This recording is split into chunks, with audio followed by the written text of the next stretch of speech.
Well, thank you, Deputy Speaker. And it's an honour to stand here today after being re-endorsed by my community as their local voice in the Australian Parliament. And I would like to begin by thanking our community of Casey for placing their trust in me to serve for a second term as their community representative.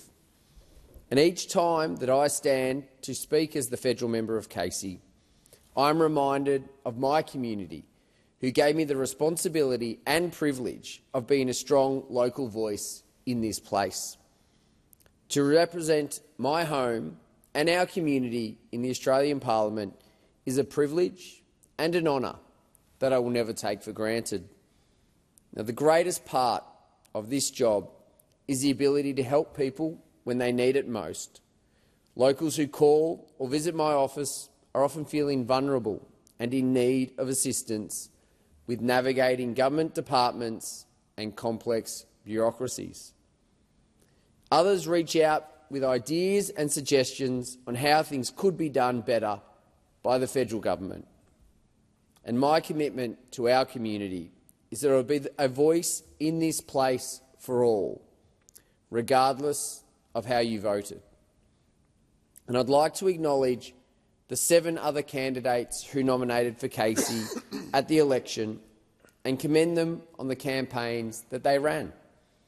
Our democracy is something to treasure, and one of the key things that makes it so strong is the independence of the AEC. Thank you to the hard-working AEC staff for their work in the 2025 federal election. Because to vote in this country with the added confidence that the outcome will be fair is a privilege we should never take for granted.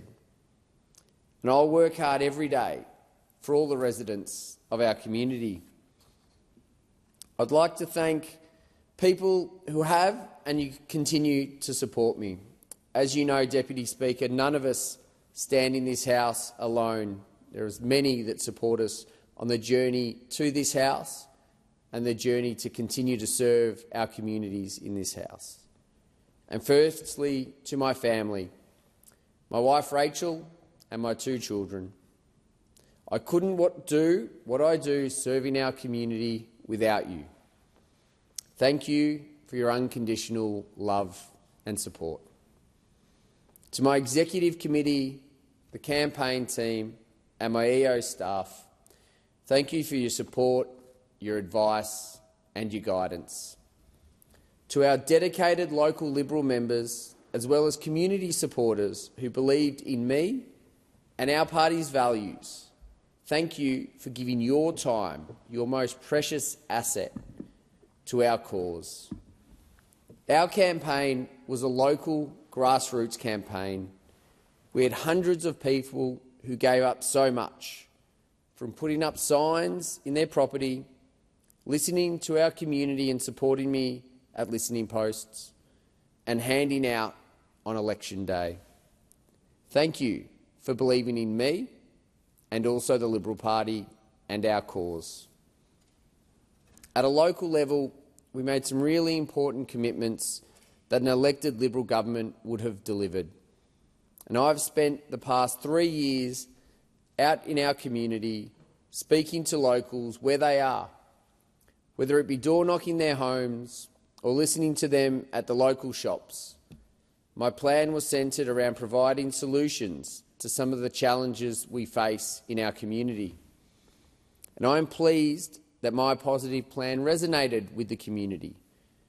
And this included improving local health care, funding for sealing Yarra Ranges dirt roads to help end the days of dust, potholes and dangerous driving conditions, as well as boosting local telecommunications resilience with battery backup for telecommunication towers and generator upgrades. And I also work closely with our local sporting clubs to deliver the infrastructure they need and deserve. In my first speech, I spoke about the importance of community support in shaping who I am today. Involvement in grassroots local sport gives you a sense of purpose and can change lives. My commitment to important upgrades at several local clubs was about improving and building on that strong community spirit that is fostered in our clubs, as well as to support increased female participation. And I'm proud that today young girls, like my own daughter, have the same opportunity to participate in sport, make new friends and get involved in their community. And they can learn the values of hard work, training, taking advice from their coaches, the pain of defeat, but also doing the hard work to improve and the sweet taste of victory from that hard work.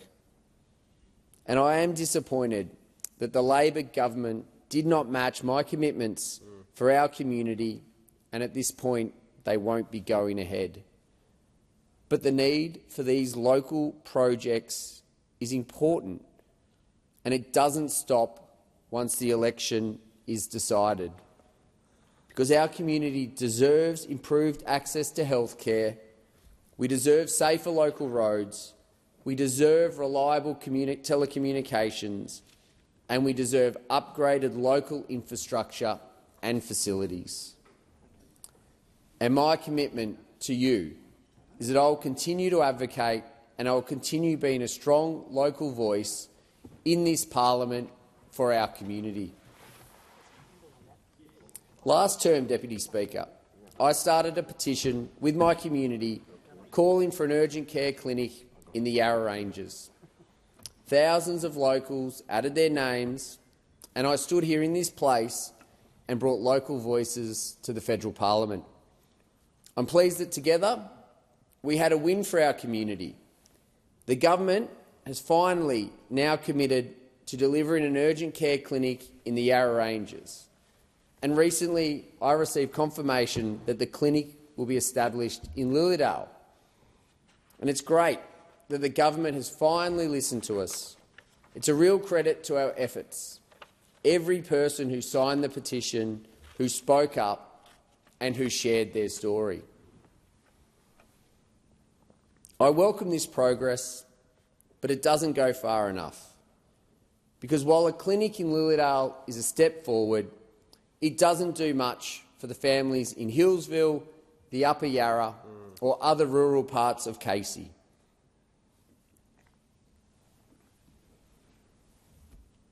These community members face long travel times and limited access to healthcare. And what makes this even more frustrating for these communities is that Labor knows our communities need better access. During the election, Labor's endorsed candidate said more than once that Hillsville would be the location for an urgent care clinic. And this was after the Prime Minister and the Minister for Health had said it would be in Lilydale. In an online candidates forum, their candidate clearly stated that an urgent care clinic would be located at the Hillsville Hospital. They told the local paper, and I quote, "Hillsville has an appropriate location with connected services and has a huge need. Hillsville will be the location chosen." They even posted it repeatedly on social media. So you can understand why people in Hillsville are feeling misled. They were told one thing by Labor before the election, and now they are missing out on the quality health care that Labor promised them. During the campaign, the Liberals and I committed to an urgent care clinic in Hillsville because the need there is real. And I know this from listening to our community and from my family's lived experience. Our community campaign is not over. Together, we'll keep pushing for better health care, and I'll continue to be a strong local voice here in Parliament, working for every part of our region. We also achieved so much together as a community in the last Parliament. We saved $20 million in funding from the previous Liberal government for the Montrose intersection upgrade. I'm pleased to see that the works have now been completed and this important road safety project has been delivered for our community. We also saved $20 million in funding to upgrade the Maroondah Highway and Killara Road intersection at Coldstream, despite the previous Liberal government committing funding for the project over 6 years ago. State and federal Labor governments have stifled the project and have continued to delay the project. It's time to get on with the job and upgrade the Maroondah Highway and Killara Road intersection. And I'll keep working with the Coldstream community to get this project done. We also had wins to improve local connectivity. Working collaboratively with the Minister for Communications to make sure our community was not overlooked, I advocated for improved telecommunications in our community. It was fantastic that Lilydale benefited from improved coverage, however disappointing that towns with dangerous black spots in the Dandenong Ranges and the Upper Yarra missed out. And I'll continue advocating for the telecommunications our community deserves right across the electorate, particularly as we come into this time of emergency services. There are a lot, Deputy Speaker, of emergencies we have in Casey, whether it's fires, floods, storms. I do want to take a moment to commend all the CFA units across Casey who were commended for their work in the June storms of 2021. Volunteers that put their lives on the line in the Dandenongs, in the Upper Yarra, in the Yarra Valley, in our suburban areas to make sure our community was safe. And I know and they know that reliable communications are important every day, but they are so crucial when things go wrong, and unfortunately they so often do in our community. I was also determined to deliver for the thousands of volunteers in my community. And through my local Stronger Communities program and volunteer grants, we delivered funding for 95 community organisations across Casey. Whether it to buy new equipment or to provide training to upskill and grow the volunteer base. I was proud to support so many local volunteers who give so much of their time to make our region even stronger. They do it because they love our community and they want to give back. And I'm excited that an additional 14 local groups will receive grants of between $2,500 and $20,000 to help deliver projects that benefit our wider community through round 9 of the Stronger Communities programs. Those organisations were the Blair Gowrie House Playgroup in Mooroolbark, the Cohar Community Cafe in Warburton, the Wandon Seniors, the Upwey Fire Brigade, Hillsville Inter-Church Community Care, more commonly known as Hickey, the Belgravia Foundation, who run the Hillsville Pool, the Millgrove Residents Action Group, Anchor Community Care in Lilydale, Yarra Valley Ecos in Wesburn, Mums of the Hills in the Dandenong Ranges, Yarra Valley FM in Hillsville, Veterans for Fishing, the Kilsyth Junior Football Club, and Treasuring Our Trees. And I can't wait to see these grassroots projects come to life and continue to support our local community groups. And I've had the opportunity, Deputy Speaker, to visit all of these community groups and see firsthand the impact they have on our community. They do so much to ensure that the fabric of our community is stronger. In a peri-urban, regional, rural town, these volunteer community groups really are the heart of the community and give so much back, and I'm glad that we can support them in a little way to continue to do the work that they do for our community. I love our community and I'm looking forward to continuing to serve as their local voice in this place. I work every day to make sure our region gets the investment it deserves and remains the best place to live, work and raise a family.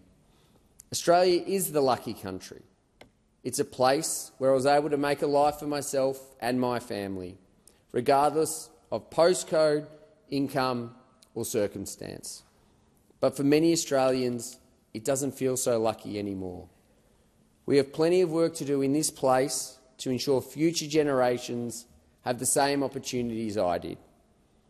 And I will work hard every day to ensure my children and my children's children grow up in a beautiful, prosperous Australia.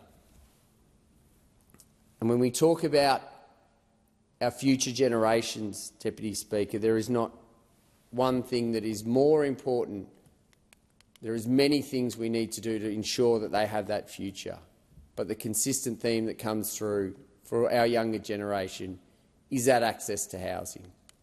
We need to make sure in Casey, across Victoria, across Australia, that we have the opportunities to deliver housing for them at an affordable price so they can start their dream with their family, own their little part of Australia.